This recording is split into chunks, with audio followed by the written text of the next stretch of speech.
皆さん、こんにちは。グレイスカウンセリング心理カウンセラーの金尾美穂です。いかがお過ごしでしたか？皆さんは自分を変えたいですかと聞かれたら何とお答えになるでしょう。変わりたいと答える方は多いようです。でも実際に変われると思いますかと聞かれると考え込んでしまうのも多いのが事実のようです。変わりたいと考える人が多いのに変われる人が少ないのはどうしてなんでしょう。今日は皆さんの人生が変わることを邪魔している2つのものについて考えてみたいと思います。あなたの人生が変わることを邪魔するものの1つ目、それは原因分析です。なぜこうなってしまったのか、どうしてこんなことが起きたのかと原因を知ることは助けにはなるかもしれません。でもいくら原因が分かっても問題が解決するとは限らないんです。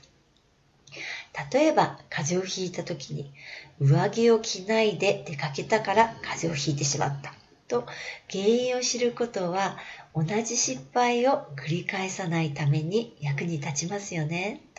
でも風邪をひいた原因が分かったところで実際に辛い症状がなくなるというわけではありません。だから私たちは風邪という問題に対処するために薬を飲んだり早く寝たりという行動を起こすんです。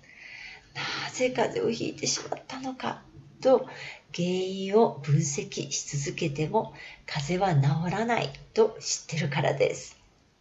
でもいざ人生を変えたいと考えるときには原因探しにはまってしまうことがよくあります。親の育て方だったり生まれ持った性格などなぜこんなことが起こったのかと自分の苦しみの原因を探りその分析に年月を費やしてしまうんです。でも分析だけでは悩みや問題は解決しません。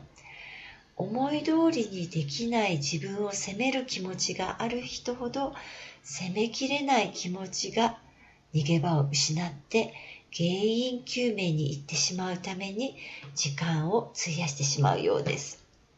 もしそういう自分がいることに気づいたら信頼できる友人やカウンセラーなど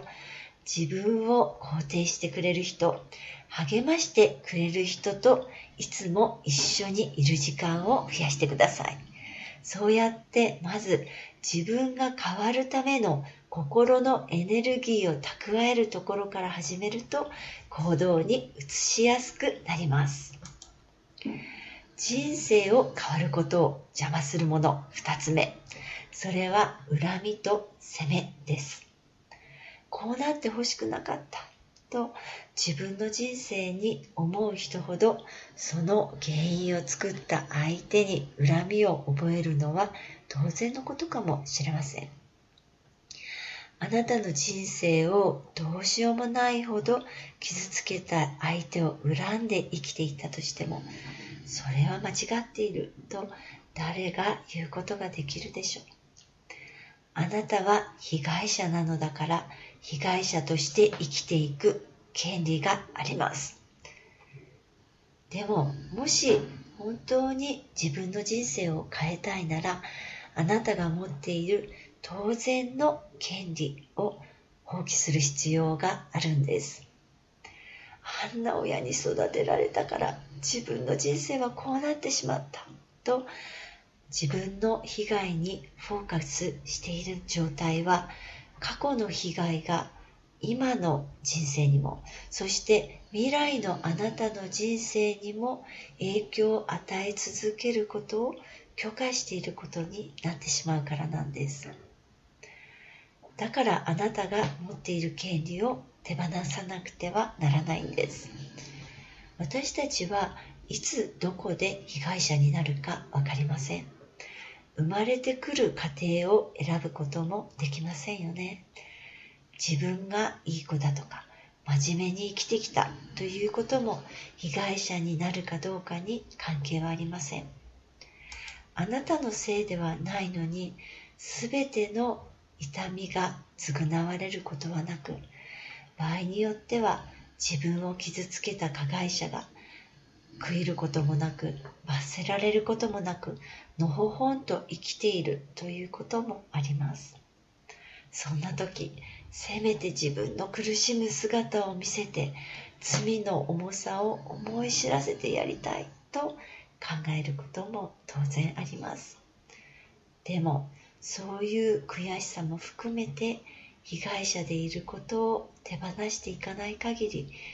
残念ながら人生を変えることができないんです。人によっては被害に遭った自分のことを責めてしまうこともあります。自分がこうしてさえいればきっとこんなことにはならなかったと考えることで、自分は無力ではなかったんだと感じ取ろうとするんです。大きな痛みや被害を経験した人の多くは、そんな被害に遭ってしまった自分にもきっと何かしら非があったに違いないと考えるようになってしまいます。そのぐらいショックが大きかったということなんです。でも、悪くない自分を責めることは自己肯定感を傷つけて、やはり人生が変わることを邪魔してしまいます。さあ、今日の話、皆さんはどう思いましたか？悩みはあなたとあなたの家族がもっともっと幸せになるための贈り物。大丈夫。あなたにもできます。では、また。